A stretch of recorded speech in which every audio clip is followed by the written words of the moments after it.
দখলদার ইসরায়েলি বাহিনী এবং ফিলিস্তিন পুরোদমে যুদ্ধ চলছে, যার জেরে পৃথিবী এখন তৃতীয় বিশ্বযুদ্ধের দ্বারপ্রান্তে। দর্শক, আমাদের হাতে এসেছে ভয়ঙ্কর সব আপডেট আন্তর্জাতিক সংবাদ। প্রথমেই জানিয়ে দিব সংবাদ শিরোনাম। সেনা সংকটে ভুগছে ইসরায়েল।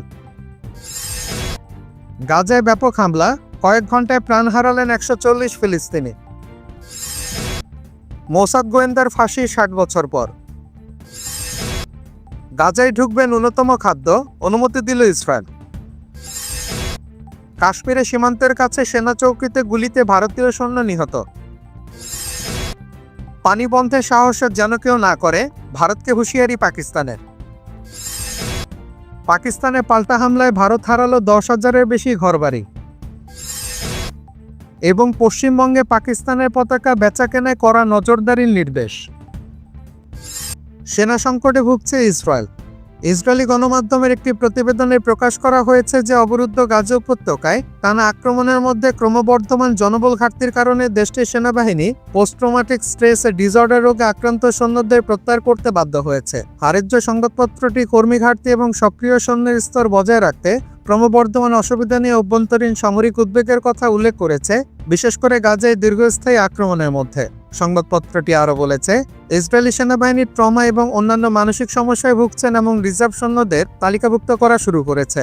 একজন কমান্ডার 7 অক্টোবর 2023 সাল থেকে সৈন্য এবং রিজার্ভ সৈন্যদের মধ্যে পোস্ট ট্রমাটিক স্ট্রেস ডিসঅর্ডার এবং আত্মহত্যার তীব্র বৃদ্ধির কথা তুলে ধরেছেন। তিনি বলেন, যেহেতু আমাদের সৈন্যরা যুদ্ধে প্রতিশ্রুতিবদ্ধ নয়, তাই আমরা এমন ব্যক্তিদের নিয়োগ করতে বাধ্য হই যারা স্থিতিশীল মানসিক অবস্থায় নেই। তিনি বলেন, আমরা আমাদের যা আছে তা দিয়ে লড়াই করি, এমনকি যদি আমরা নিশ্চিত হই যে তাদের মানসিক অবস্থা অস্থির।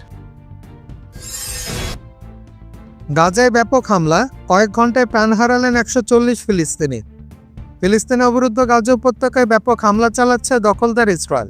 ইসরায়েলি প্রতিরক্ষা বাহিনী বা আইডিএফ রোববার 18 মে উপত্যকাটিতে স্থল হামলা শুরুর ঘোষণা দিয়েছে। কাতার ভিত্তিক সংবাদ মাধ্যম আল জাজিরা জানিয়েছে, আজ ভোর থেকে সন্ধ্যা এই কয়েক ঘন্টা সময়ের মধ্যে 140 ফিলিস্তিনিকে হত্যা করেছে ইসরায়েল। সংবাদ মাধ্যমটিকে হাসপাতাল সূত্র জানিয়েছে, 140 জনের মধ্যে 69 জনই প্রাণ হারিয়েছেন গাজার উত্তর অঞ্চলগুলোতে, আর যেখানে দখলদাররা সবচেয়ে বেশি ধ্বংসযজ্ঞ চালাচ্ছে। এর আগে হাসপাতালের কর্মকর্তা জানিয়েছিলেন, দক্ষিণ গাজার আল মাওয়াসের একটি আশ্রয় কেন্দ্রে হামলা চালিয়েছে ইসরায়েল। হামলার সময় সেখানকার মানুষও ঘুমিয়েছিলেন, আর যারা বিভিন্ন জায়গা থেকে বাস্তুচ্যুত হয়ে এখানে আশ্রয় নিয়েছিলেন। ঘুমন্ত অবস্থায় চালানো এই হামলায় শিশুসহ কয়েক ডজন মানুষও নিহত হন। গাজায় ব্যাপক স্থল হামলা শুরুর কথা জানিয়েছে ইসরায়েলি প্রতিরক্ষা বাহিনী বা আইডিএফ। এক বিবৃতিতে বলেছে, গতকাল অপারেশন গিডিয়ন চ্যারেটের অংশ হিসেবে আমাদের দক্ষিণ কমান্ডের সেন্ডিং এবং রিজার্ভ সেনার উত্তর ও দক্ষিণ গাজা উপত্যকায় ব্যাপক স্থল হামলা শুরু করেছে। প্রতিরক্ষা বাহিনী আরও জানিয়েছে, স্থল হামলায় সহযোগিতা হামাসের পাল্টা হামলা প্রতিহতে গত এক সপ্তাহে তাদের বিমান বাহিনী হামাসের 670টি লক্ষ্যবস্তুতে আঘাত এনেছে, যার মধ্যে ছিল হামাসের বিভিন্ন সেল, সুড়ঙ্গ এবং ট্যাঙ্ক বিধ্বংসী সাইট। এখন পর্যন্ত হামাসের কয়েক ডজন সদস্য এবং বেশ কিছু অবকাঠামো ধ্বংস করা হয়েছে বলে দাবি করেছে তারা। এছাড়া গাজার গুরুত্বপূর্ণ জায়গাগুলো দখল করে রাখার জন্য তথ্য জানিয়েছে দখলদারদের প্রতিরক্ষা বাহিনী। বসতি বা অবৈধ স্থাপনকারী ইসরায়েলিদের রক্ষায় এই হামলা প্রয়োজন অনুযায়ী অব্যাহত থাকবে এবং বিমান বাহিনী এতে সহায়তা করবে বলে জানিয়েছে ইসরায়েলি সেনাবাহিনী। আর গত এক সপ্তাহে ইসরায়েলিদের বিমান হামলায় গাজায় 500-র বেশি যেসব মানুষ নিহত হয়েছেন, তাদের বেশিরভাগই নারী ও শিশু। দখলদার ইসরায়েল হামাসের সদস্যদের হত্যার দাবি করলেও তাদের হামলায় নিহতদের বেশিরভাগই বেসামরিক মানুষ। ইসরায়েলিদের হামলার কারণে গাজার উত্তরাঞ্চলের সব হাসপাতাল বন্ধ হয়ে গেছে বলে জানিয়েছে গাজার স্বাস্থ্য মন্ত্রণালয়। এতে করে আহত মানুষের চিকিৎসা না পেয়ে মৃত্যুবরণ করেছে। মোসাদ গোয়েন্দার ফাঁসি 60 বছর পর। 60 বছর আগে সিরিয়ার রাজধানী দামেস্কে প্রকাশ্যে ফাঁসিতে ঝোলানো হয়েছিল ইসরায়েলের সবচেয়ে বিখ্যাত গুপ্তচর এলি কোহেনকে। তার ব্যবহৃত 2500-এর বেশি গুরুত্বপূর্ণ নথিপত্র, ব্যক্তিগত সামগ্রী ও প্রমাণাদি একটি গোপন অভিযানের মাধ্যমে সম্প্রতি সিরিয়া থেকে উদ্ধার করা হয়েছিল। রোববার ইসরায়েলের প্রধানমন্ত্রী বেনিয়ামিন নেতানিয়াহু আনুষ্ঠানিকভাবে এই সংগ্রহ এলি কোহেনের স্ত্রী নাদিয়া কোহেনের হাতে তুলে দেন। একই দিনে কোহেনের মৃত্যুর 60 বছর পূর্তি স্মরণ করা হয়। উদ্ধার করা জিনিসপত্রের মধ্যে আছে এলি কোহেনের হাতে লেখা পারিবারিক চিঠিপত্র, গুপ্তচর বৃত্তিকালীন ছবি ও তথ্য, সিরিয়ান গোয়েন্দা সংস্থা সংরক্ষিত ডকুমেন্ট, তার দামেস্কের অ্যাপার্টমেন্টের চাবি, ভুয়া পরিচয়পত্র, পাসপোর্ট, মোসাদের নির্দেশনা অনুযায়ী নির্দিষ্ট ব্যক্তির স্থানে নজরদারি বিবরণ, স্ত্রী নাদিয়া কোহেনের বিভিন্ন দেশের নেতাদের কাছে পাঠানো অনুরোধপত্র। এসব চিঠির মাধ্যমে কোহেনের মুক্তির জন্য আবেদন করেছিলেন নাদিয়া। এইসব সামগ্রী সিরিয়ান গোয়েন্দা সংস্থা তার 1965 সালের জানুয়ারিতে গ্রেপ্তারের পর জব্দ করেছিল।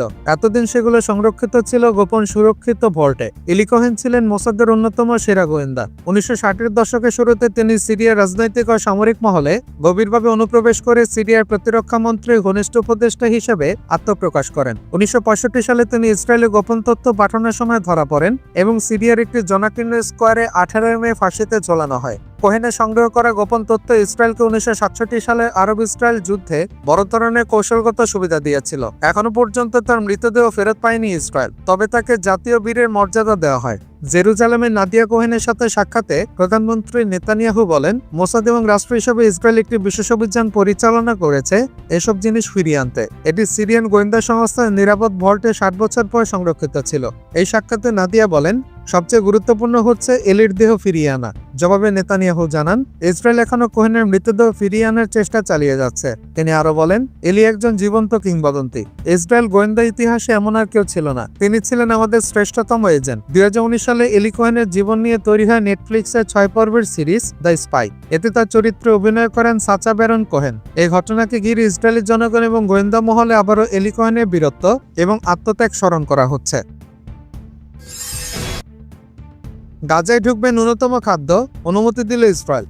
ফিলিস্তিন অবরুদ্ধ গাজা উপত্যকায় দীর্ঘ 2 মাসেরও বেশি সময় ধরে চলমান পূর্ণ অবরোধের মুখে আন্তর্জাতিক চাপের মুখে ইসরায়েল এবার ন্যূনতম পরিমাণ খাদ্য সহায়তা প্রবেশের অনুমতি দেওয়ার সিদ্ধান্ত নিয়েছে। ইসরায়েলি প্রধানমন্ত্রী বেঞ্জামিন নেতানিয়াহুর দপ্তর এই ঘোষণা দিয়েছে। জাতিসংঘ সহ একাধিক সংস্থা যেখানে গাজায় ভয়াবহ খাদ্য সংকট, বিশুদ্ধ পানির অভাব ও ওষুধের সংকটের কথা বলছিল, সেখানে ইসরায়েলের সিদ্ধান্ত পরিস্থিতিকে সামান্য হলেও মানবিক স্বস্তি দিতে পারে।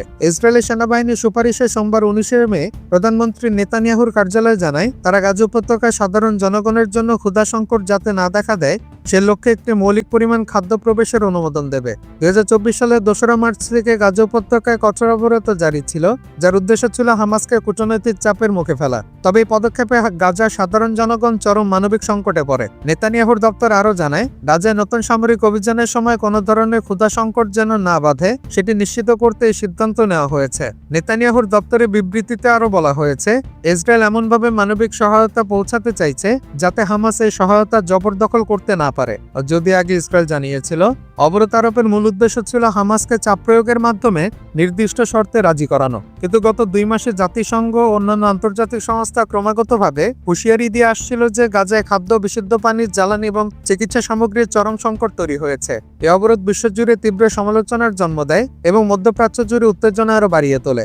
ইসরায়েলের সিদ্ধান্ত একদিকে সামরিক স্বস্তি দিতে পারে গাজার জনগণকে, অন্যদিকে আন্তর্জাতিক মহলে উদ্যোগকে অপ্রতুল বলেই দেখছে। বাস্তবতা হচ্ছে, খাদ্য সহায়তা যতক্ষণ না পর্যাপ্ত ও ধারাবাহিক হয় ততক্ষণ এই পদক্ষেপ শুধু প্রতীকী মানবিকতা হিসেবে রয়ে যায়। কাশ্মীরের সীমান্তের কাছে সেনা চৌকিতে গুলিতে ভারতীয় সৈন্য নিহত। ভারত শাসিত কাশ্মীরে ভারতীয় সেনাবাহিনীর এক সেনা সদস্য নিহত হয়েছেন। উপত্যকাটির আন্তর্জাতিক সীমান্তবর্তী সাম্বা জেলার একটি সেনা চৌকিতে নিজের রাইফেলের গুলিতে তিনি নিহত হন বলে দাবি করা হচ্ছে। নিহত সৈন্য আত্মহত্যা করেছেন বলে প্রাথমিকভাবে মনে করা হচ্ছে। ভারতীয় বার্তা সংস্থা পিটিআর বরাত দিয়ে রোববার 18 মে রাতে এক প্রতিবেদনে এই তথ্য জানিয়েছে সংবাদ মাধ্যম এনডিটিভি।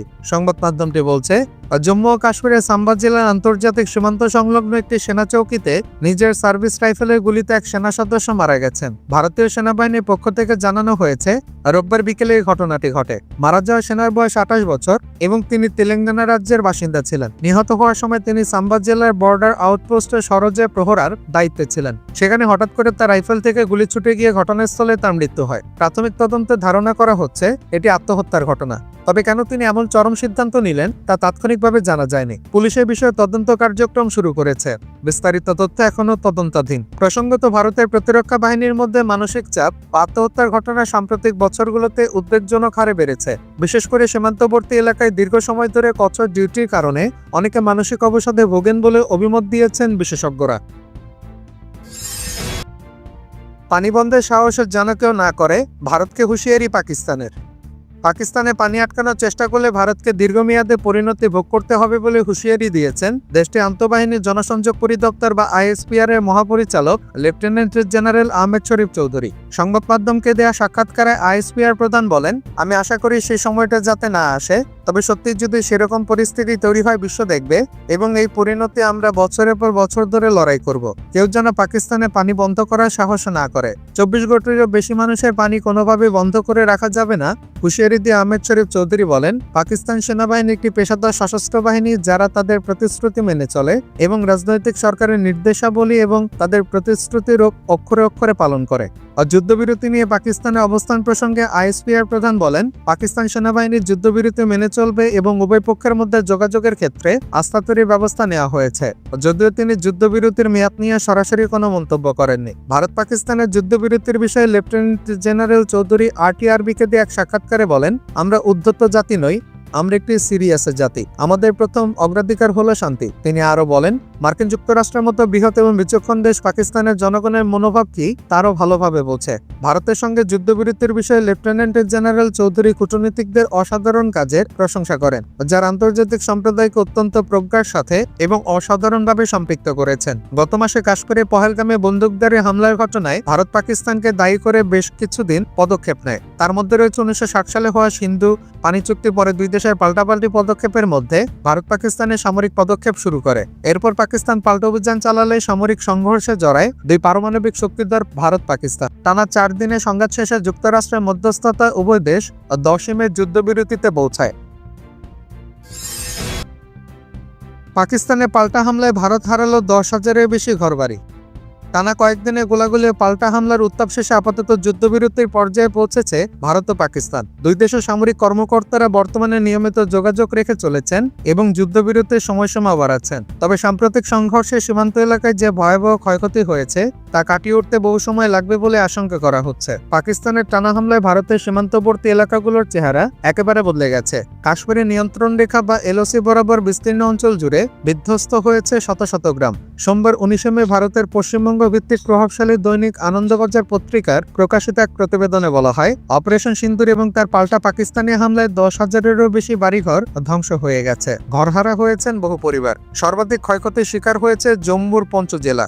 পাকিস্তানি হামলায় নিহত 22 জনের মধ্যে 14 জনই এই জেলার বাসিন্দা। স্থানীয় সাংসদ আজাদ জান জানিয়েছেন, জেলার 90টি পঞ্চায়েতের মধ্যে 60টিতে হাজার হাজার বাড়ি সম্পূর্ণভাবে ধ্বংস হয়ে গেছে। তিনি বলেন, এত বড় মাপের হামলা এর আগে এলাকায় হয়নি। পুরো এলাকায় দাঁড়িয়ে থাকা কোনো ঘর দেখা যাচ্ছে না। আজাদ আরও জানান, তিনি নিজে ক্ষতিগ্রস্ত এলাকার প্রায় 40% ঘুরে ঘুরে দেখছেন। তার ভাষায় এলাকা ভূমিকম্প প্রবণ। বাড়িগুলোর কাঠামো এতটাই দুর্বল হয়ে পড়েছে যে একটি মৃদু ভূমিকম্পে সেগুলো ভেঙে পড়তে পারে। তিনি কেন্দ্রীয় সরকার ও জম্মু কাশ্মীরের প্রশাসনের কাছে আবেদন জানিয়েছেন, ক্ষতিগ্রস্তদের উপযুক্ত ক্ষতিপূরণ দিয়ে দ্রুত পুনর্বাসনের ব্যবস্থা করা হোক। তার ভাষায়, অনেকে এখনো ঘরে ফিরতে পারেননি, পরবর্তী ভূমিকম্পে মারাত্মক বিপদে পড়বেন তারা।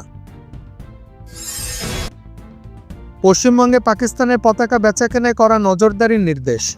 কলকাতা সহ পশ্চিমবঙ্গ জুড়ে পাকিস্তানের জাতীয় পতাকা নিয়ে সতর্ক করলেন কলকাতা পুলিশ কমিশনার মনোজ বর্মা। এবার থেকে পাকিস্তানের জাতীয় পতাকার ক্রেতা বিক্রেতাদের উপর কড়া নজর চালানো হবে কলকাতা সহ রাজ্যের বিভিন্ন জেলায়। পহেলগাম হামলাকে কেন্দ্র করে ভারত পাকিস্তানের মধ্যে যে উত্তেজনা চলছে তা পাকিস্তানের জাতীয় পতাকার কারণে আরো বৃদ্ধি না পায়, তার জন্যই আগাম সতর্কতা। পশ্চিমবঙ্গ সরকারের সচিবালয় নবান্ন সূত্রে জানা গেছে, এই মুহূর্তে দেশের সামগ্রিক পরিস্থিতি অত্যন্ত সংবেদনশীল, যার ফলে পাকিস্তানের পতাকা ব্যবহার করে কেউ যাতে কোনো রকম উত্তেজনা সৃষ্টি করতে না পারে সেদিকে কঠোর নজরদারি চালাতে বলা হয়েছে। কলকাতা সহ পশ্চিমবঙ্গের বিভিন্ন থানাকেও নির্দিষ্টভাবে জানানো হয়েছে যে পতাকা তৈরি বা ছাপার কাজ যারা করেন তারা যাতে লোকাল থানা পুলিশের সঙ্গে যোগাযোগ রেখে কাজ করেন। কলকাতা পুলিশ কমিশনার মনোজ বর্মা জানিয়েছেন, যারা পাকিস্তানের পতাকা কিনছেন তারা কারা কোথায় কিনতেন, ওই পতাকা নিয়ে তারা কি করবেন সেসব তথ্য কলকাতা পুলিশকে দিতে হবে।